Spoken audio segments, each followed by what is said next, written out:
성도 여러분 안녕하세요. 반갑습니다. 필리핀은 굉장히 덥네요. 오늘 5월 24일 오늘의 묵상 말씀입니다. 사도행전 6장 8절부터 15절 말씀입니다. 계속해서 스테반 이야기입니다. 제가 봉독합니다.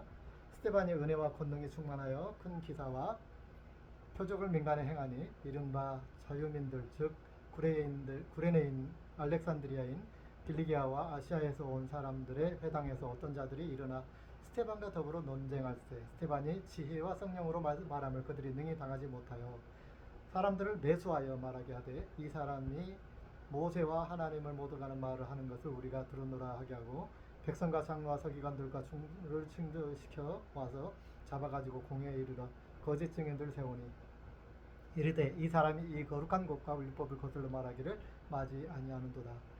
그의 말에 이 나사렛 예수가 이곳을 헐고 또 모세가 우리에게 전하여 준 규례를 고치겠다 하면 우리가 들어오노라 하거늘 공회 중에 앉은 사람들이 다 스테반을 주목하여 보니 그 얼굴이 천사의 얼굴과 같더라. 아멘. 자, 오늘 말씀에서 우리가 세 가지를 우리가 묵상하려고 합니다. 첫 번째로는 왜 평신도였을까? 여러분 스테반 하면은 뭐가 가장 떠오르죠? 첫 번째 순교자, 그죠? 예수님의 12 제자들 중에 순교자가 첫 번째 순교자가 나온 게 아니에요. 그냥 스테반은 누구예요? 집사, 우리식으로 말하면 우리 장로교식으로 말하면 집사잖아요. 첫 번째 선출받은 집사 또는 장로 이렇게 볼 수가 있습니다. 평신도 출신이에요. 그리고 집사를 임명하게 된 이유가 뭐죠? 행정을 담당하게 하기 위해서. 예수님의 제자들은 말씀 전하는 일, 기도하는 일에 전념하고 이제 구제하는 일이나 뭐 이렇게 교회 행정들을 맡기기 위해서 집사를 임명을 했는데 그렇기 때문에 직분으로 따지면 직분이 달라요. 그죠? 스테반이 해야 될 첫 번째 일은 뭡니까? 교회 안에서 행정을 잘하면서 많은 사람들에게 공평하게 평화롭게 교회를 이끌어가는 것이었어요. 그런데 하나님은 그 행정을 위해서 뽑힌 이 사람을 특이하게 사용하셨습니다. 행정이 아니라 오히려 복음을 전도하다가 순교를 하게 되는 그런 첫 번째 순교자, 첫 번째 복음 순교자가 되게 하셨습니다. 왜 평신도였을까요? 많은 제자들 12제자나 있었는데 그 12제자들을 다 제껴놓고 하나님께서 왜 스테반을 택하셨을까 하는 질문이 있습니다. 여러분 어떻게 생각하십니까? 요즘에 민주주의 사상이 막 전 세계를 휩쓰는 것처럼 뭐 직분에 귀하고 뭐 적음은 없다 뭐 막 이런 걸 말한 것일까요? 뭐 목사나 장로나 집사나 똑같다 뭐 이런 평등 의식을 위해서일까요? 우리가 민주주의 시대를 살아가지만 우리가 분명히 조심해야 되고 기억해야 될 것들이 있습니다. 어쨌든 하나님께서는 평신도인 스테반을 택하셔서 첫 번째 순교자를 복음전도자 순교자들을 만드셨습니다. 왜 하필이면 평신도였을까? 한번 묵상해 보시기 바랍니다. 우리가 본질적으로 하나님 나라는 하늘나라는 어떤 직위가 없다라는 말이에요. 직위. 직위라고 표현해야 될까요? 직분의 높고 낮음을 이야기하려는 그런 체계가 아니라는 것입니다.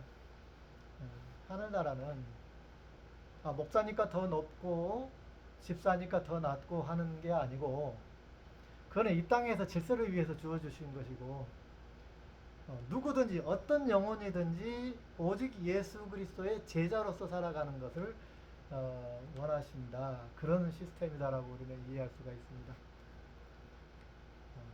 이해가 되시나요? 네. 이걸 평등이라고 말해야 될까요?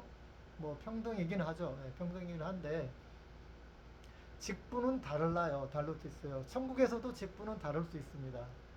분명히 성경을 보면 천국에도 다른 이 땅에서의 직분에 따라서 이렇게 서는 줄이 다르다고 그랬어요. 그리고 구원도 뭐 부끄러운 구원이란 말도 있고 뭐 그래요. 그 부끄러운 구원을 어떻게 해석하게 될지 해석하는 분들마다 좀 다르긴 하지만 어쨌든 천국에서도 뭐랄까 기능적인 뭔가 다른 점은 있을 거라고 봅니다. 그런데 본질적으로 예수님께서 말씀하시고자 하는 하나님께서 우리 스테반을 통해서 첫 번째 말씀하시고자 하시는 것 그거는 우리가 세상에서 생각하는 하나님으로 맡은 사명과 직분은 직위가 아니라는 거예요.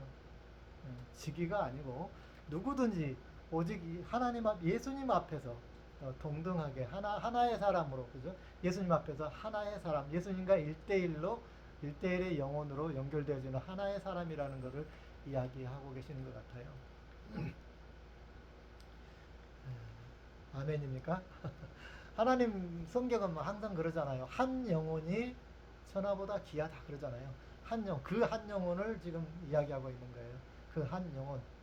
99마리의 양도 귀하지만 잃어버린 한 영혼, 이 한 영혼을 성경은 굉장히 강조하고 있어요.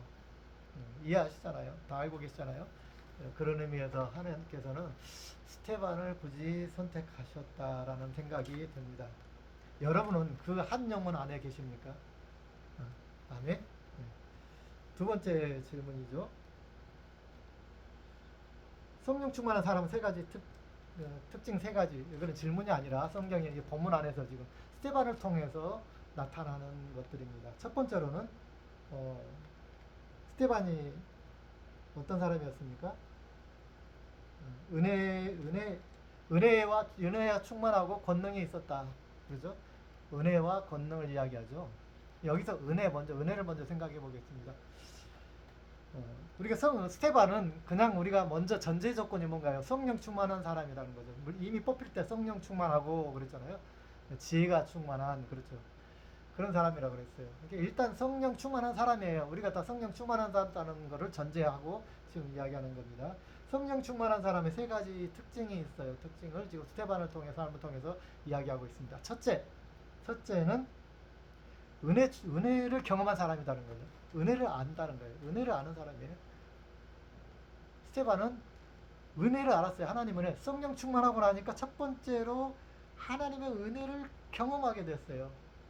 하나님 은혜에 그냥 막 마음이 가슴이 철철 넘쳐 흐르고 어떻게 하면 내 모든 생명을 다해서 예수 그리스도를 증거할까, 전할까 열이 있게 되었다는 거예요. 그냥 속된 표현으로 예수에 미친 사람이 된 거예요. 왜? 예수님의 은혜를 경험했기 때문에. 성령 충만하다는 거는 막 논리적으로 물론 이제 지혜도 받을 수 있고 다 할 수는 있어요. 그러나 가장 큰 특징은 첫 번째 일어난 특징 뭐니까 성령 충만하면 나도 모르게 눈물이 흘려져요. 나도 모르게 하나님 앞 감사를 드려져요. 나도 모르게 막 회개가 돼요. 나도 모르게 막 마음이 그냥 유해지고 풍성해져요. 그죠? 뭡니까? 은혜잖아요. 우리가 이 모든 걸 통틀어서 뭐라고 말해요? 은혜라 그래요. 성령 충만한 사람은 하나님의 예수 그리스도가 십자가에 달려 돌아가신 것이 막 나의 그 은혜가 되는 거예요. 은혜가 넘치는 거예요. 이렇게 은혜가 넘치는 경험을 갖는 이 사람이 바로 성령 충만의 첫 번째 특징이라는 겁니다. 여러분 지금 어떻습니까? 성령 충만의 은혜 속에 지금 철철 넘쳐서 눈물이 흐르고 매일매일 주님 앞에 엎드려 기도하고 하나님 말씀 묵상하고 그렇게 됩니까? 은혜를 경험한 사람이 이런 것들이 자동으로 된다는 겁니다. 성도 여러분, 오늘 지금 여러분은 은혜에 충만한 은혜를 경험한 그런 사람인지 여러분 곰곰이 생각해 보시기 바랍니다. 묵상하시기 바랍니다. 자, 한 가지 본문에는 나오지는 않지만 은혜가 충만하다는 것은 곧 무슨 말씀과 연결되냐 하면 바로 감사의 삶으로 연결이 됩니다. 여러분, 우리가 누구로부터 선물을 받았으면 어떻게 해요? 감사 표시를 항상 하잖아요. 우리 인간끼리도 감사의 표시를 합니다. 근데 하나님 앞에 은혜를 받았어요. 그러면 어떻게 해야 됩니까? 당연히 하나님 앞에 감사를 드려야 되겠죠. 감사와 찬양이라고 하죠. 우리는 감사와 찬양, 영광을 주님 앞에 드린다 그래요. 감사를 어떻게 드립니까? 우리 세상 사람들한테 감사는 어떻게 드려요? 물론 말로, 편지로, 그 다음에 좀 더 힘을 실으려면 물질로 하잖아요. 물질로. 성경에도 예수님도 똑같은 이야기를 하고 계셔요. 하나님 앞에 감사하려면 너희들에게 물질을 주었으니 생명 다음으로 중요한 물질 가지고 감사를 표현을 해라. 그러거든요. 여러분 은혜 받은 사람은 주머니가 열리기 시작합니다. 그럴 수밖에 없어요. 그건 연결되어 있어요. 왜? 선물을 받고서 감사하지 않는다? 은혜를 받, 그 선물 준 사람이 어떻게 생각합니까? 아, 감사 표현을 인사를 안 하네. 내 선물이 불만족스러운가? 내 선물 받아가지고 저기 한 구석에다 처박혀놓거나 뭐 버리지 않았나? 그런 생각을 하게 되잖아요. 그래서 어떻게 됩니까? 선물을 받았으면 내가 좋든 싫든 간에 감사를 표현하는 게 인지상정이잖아요. 일반적인 우리 사회생활이란 말이에요. 하나님 앞에서도 마찬가지입니다. 하나님의 은혜를 받았으면 은혜 받은 사람은 반드시 하나님 앞에 감사를 하게 돼 있어요. 은혜와 감사. 아멘. 네. 두 번째 성령 충만한 사람의 특징은 뭐냐면 성령이 주시는 지혜를 따라간다는 겁니다. 자, 오늘 본문에 나옵니다. 자, 세상의 지혜, 사람의 지혜를 통해서 자, 이 스테반을 고발한 사람이 어떤 사람들입니까? 바로 성경을 잘 알고 문화도 잘 알고 교회 안에서 나름 위치에서 지도자 역할을 하는 그런 사람들입니다. 이 사람들이 성경을 모르겠습니까? 너무너무 잘합니다. 그러나 무엇이 다릅니까? 세상의 지혜로 자연적인 지혜만으로 성경을 공부하고 배우고 자전적으로 문화 때문에 이 사회 구성원으로서 그냥 살아가고 있는 상태의 신앙, 모태신앙이라고 보통 비유해서 이야기하잖아요. 그거 가지고는 안 된다는 거예요. 그거는 성령 충만한 사람이 아니라는 거예요. 신학적으로 배워서 야, 나 예수님이 시인했으니까 성령 충만한 거야. 신학적으로는 그래요. 조직 신학적으로는. 그렇지만 여러분, 그분이 정말 성령 충만한 건지 아닌 건지는 여러분들이 더 잘 알잖아요. 그죠? 여러분 더 잘 알잖아요. 성령 충만한 사람은 하나님께서 우리의 그 마음 속에 감동하게 주시는 하나님의 음성을 들을 줄 알아요. 그래서 그 진리의 음성을 깨달을 줄도 알고 듣고 깨달을 줄 알고 순종할 줄 알아요. 그러나 그 성령의 충만함이 없는 사람은 세상의 지식, 나의 지식으로 열심히 성경도 연구하고 또 문화적으로 내가 모태 신앙자이니까 그냥 그 안에서 살아갈 뿐이에요. 그렇기 때문에 맨 비평하고 비판하고 판단하고 열심히 그렇게 하지만 정말 성령의 신앙생활의 기쁨이 그 안에는 없다라는 것이죠. 그리고 그런 사람들이 어떻게 합니까? 상대방과 분쟁이 일어났을 때 자기가 더 유리한 위치에 처하고 또는 상대방을 이기기 위해서 뭘 해요? 거짓 증인을 시킨다. 맞습니까? 거짓 증인. 교회 안에서도 이렇게 보세요. 거짓말하고 거짓 증인 자꾸 변명하려고 하고 자꾸 그런 사람도 교회 안에서 교회 일 가지고도 그래요. 그게 뭐예요? 성령 충만하지 않는 사람이에요. 집사고 장로고 권사라도 성령 충만하지 않은 사람 자꾸 자기 변명을 교회 일 가지고도 자기 변명을 하고 자꾸 논리적으로 이야기하고 논리적으로 이야기하지 말란 건 아니에요. 논리적이어야 돼요. 합리적이어야 되죠. 당연히 합리적인 건 맞아요. 그런데 합리적이어야 하는 거는 좋은 거죠. 그런데 자기의 논리, 이론과 주장을 관철시키기 위해서 다른 수단을 동원한다는 겁니다. 다른 수단들을 동원한다. 전형적인 겁니다. 전형적인 거. 목살에도 피해갈 수 없어요. 그거는 성령 충만하지 않는 겁니다. 성령 충만한 사람은 성령께서 주신 지혜를 쫓아간다는 것입니다. 세 번째입니다.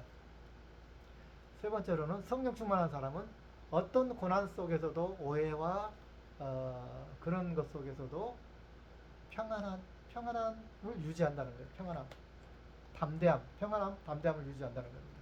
스테반이 그랬잖아요. 막 자기를 이제 위증을 하면서 자기를 공격하잖아요. 재판장 앞에서 그럽니다. 이제 여기서 밀리게 되면 자기는 죽는 거예요. 그죠? 밀리게 되면 죽을 수 있는 겁니다. 죄인이 되는 겁니다. 지금 그런 상황으로 지금 가고 있어요. 그런 상황에서 스테반은 어땠어요? 그 얼굴이 천사와 같았더라. 이 말은 평정심을 유지했다는 거예요. 평화를. 어떻게 그럴 수 있었을까요?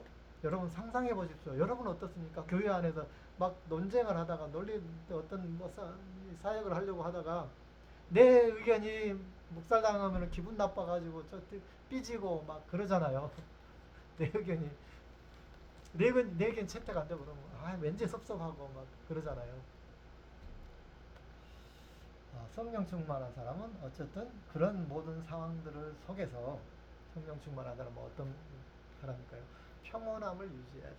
왜냐하면은 진리를 따르고 있기 때문에 진리에 대한 믿음이 있기 때문에 그죠? 진리에 대한 확신이 있기 때문에 마음이 평온할 수 있는 거예요. 어떤 고난 속에서도, 위기 속에서도 평온할 수가 있는 것입니다. 여러분, 제가 이 학교 하면서 항상 간증을 드리잖아요. 학교 하면서 제가 최고 1억 5천까지 빚을 져봤어요. 지난 주간에 제가 이제 뭐 기회가 돼서 계속 이걸 다 정리를 해봤어요. 은행을 다 찾아다니면서 전해봤더니 드디어 5천만 원까지 줄었어요. 1억이 어떻게 다 탕감이 됐어요. 와. 그런데 제가 누가 이렇게 저 뭐 건축원금이다 뭐 해라 이렇게 막 크게 준 적이 별로 없어요. 물론 이제 교회는 한 교회에서 뭐 해주고 오히려 교회 지으면서 지금도 모든 관리비를 하면 다 마이너스지 남는 거는 1페소도 없어요. 고등학교 지면서 또 제가 계산 잘못해가지고 6천만 원이면 할 거라고 그랬는데 1억이 넘게 들었잖아요. 이렇게 다 빚인 거예요. 빚. 학교 운영비도 지금 코로나 이후로 계속 마이너스죠. 그런데 어떻게 빚이 갚아졌을까 저도 이해할 수가 없어요. 하나님께서 일하시더라고요. 그거를 10여 년 전부터 학교 세우실 때부터 하나님이 일하시는 걸 봤기 때문에 그것이 진리라는 걸 알기 때문에 진리에 대한 확신이 있기 때문에 평안했잖아요. 신뢰가 하나님에 대한 신뢰가 생기잖아요. 신뢰가 생기면 저에게 빚을 얻으라고 하든 제가 그냥 작년까지도 계속 빚을 얻었어요. 2,700만 원? 작년에도 2,700만 원 빚을 얻었네요. 그래가지고 다 메꾸고 매년 그러고 그렇게 살아왔는데 정말 상가가지도 못한 곳에서 하나님께서 해결을 하신다는 걸 제가 경험을 했습니다. 그래서 이번에도 이야 하나님께서 이렇게 해오셨다.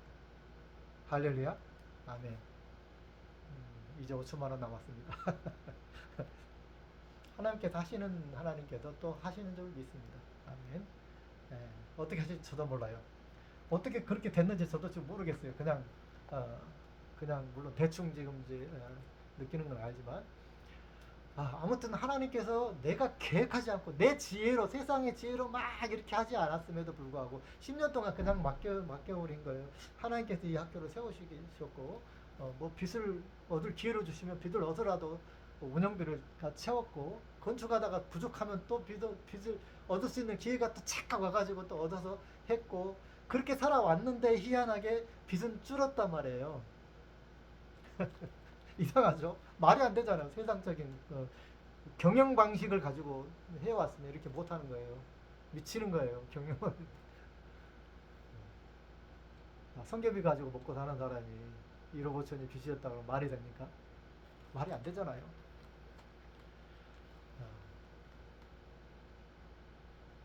스테반은 바로 이러한 신뢰, 하나님에 대한 진리에 대한 신뢰가 있었다는 것입니다. 성령 충만하면 그렇게 됩니다. 성령께서 이끄시는 삶을 살다 보면 그렇게 되는 겁니다. 이것이 진짜 그리스도인의 삶입니다. 성도 여러분, 오늘 이 말씀을 깊이 묵상하시면서 이 세 가지 성령 충만한 사람의 특징 세 가지를 꼭 기억하시고 묵상하시기 바랍니다. 마지막으로 하나님께서는 왜 스테반을 순교자를 만드셨을까? 이분이 항상 내가 해결하지 못한 부분이 있어요. 우리는 예수님 믿으면 잘 돼야 되잖아요. 지금 평화시되고 예수님 믿으면은 항상 복 받아야 되고 뭐 그런 생각을 하는 거예요. 조금이라도 우리에게 해가 오고 그러면 우리는 금방 실족에 빠집니다. 하나님 우리 사랑하지 않나 봐. 우리 회사를 그냥 망하게 만들었어. 나를 망하게 만들었어. 나를 실패하게 만들었어. 우리 자녀를 그냥 다 떨어지게 만들었어. 우리는 그곳에서 하나님에 대한 믿음이 약해지기 쉽습니다. 그런데 하나님께서는 스테반이 그렇게 성령 충만, 은혜 충만, 지혜만, 하나님 말씀만 순종하면서 걸어가는, 복음을 위해서 걸어가는 그 사람이었는데 왜 살려주지 않으셨느냐는 거예요. 다른 제자들은 막 살려주셔가지고 오래 사역을 할 수 있도록 하셨잖아요. 스테반은 젊은 나이에, 짧은 생애에 제각 첫 번째 순교자가 되었어요. 하나님은 왜 그냥 스테반을 그렇게 하셨을까? 참 궁금해요. 여러분 궁금하죠? 그런 일이 여러분한테 닥친다면 어떻게 하시겠습니까? 하나님 다 좋은데 80, 90까지는 좀 가게 해주셔야죠. 요즘에 그러잖아요. 우리는 80, 90까지는 살면서 하나님의 일을 열심히 해야지, 복 받았다 할 수 있지. 한 50에 60에 40에 열심히 일하다가 빡세게 일하다가 그냥 한꺼번에 하루 한순간에 가버린다고 한다면 정말 개인에게 얼마나 불행입니까? 우리는 그렇게 생각해요. 여러분 거기에 대한 묵상은 여러분 스스로 하시기 바랍니다. 저도 모르겠어요. 어떤 사람은 하나님께 일찍 데려가시고 어떤 사람은 오래 두시고 요한은 그렇게 두셨잖아요. 그래서 베드로가 그러잖아요. 그 이야기를 들으면서 예수님 왜 요한은 그렇게 오래 살려두시려고 하십니까? 그러니까 야 그건 니는 알 바 없어. 예수님 하신 말씀이에요. 내가 요한을 사랑하든 어쩌든 네가 왜 상관이냐? 요한은 마지막까지 늙어서 죽었다 그러잖아요. 섬에서 그랬다고 그랬잖아요. 다른 제자들은 다 순교했는데 그거는 우리는 알 수 없어요. 그죠? 여러분을 향하신 하나님의 뜻이 무엇인지 여러분 스스로 묵상하시면서 하나님이 이끄시는 그 진리에 순종하시기 축원드립니다. 기도하겠습니다. 영광의 주님 감사합니다. 오늘도 하나님의 말씀 스테반을 통해서 하나님께서 스테반을 통해서 우리에게 말씀하시고자 하는 그 뜻이 무엇인지를 우리가 묵상했습니다. 저는 이 묵상을 통해서 하나님께서 우리 개개인에게 원하시는 뜻이 무엇인지 우리가 걸어가기를 원하시는 뜻이 무엇인지 우리가 묵상하는 한 주간 되게 하여 주옵소서. 이제는 우리 주 예수 그리스도의 은혜와 하나님 아버지의 무한하신 사랑과 성령님의 교통하심이 주께서 우리 인생을 한순간 한순간 이끄시기를 원하는 바대로 순종하며 따라가기를 원하는 아버지의 사랑하는 자녀들 머리에 이제부터 영원까지 함께 하시기를 간절히 축원하옵나이다. 아멘. 할렐루야. 한 주간도 승리하시기 바랍니다.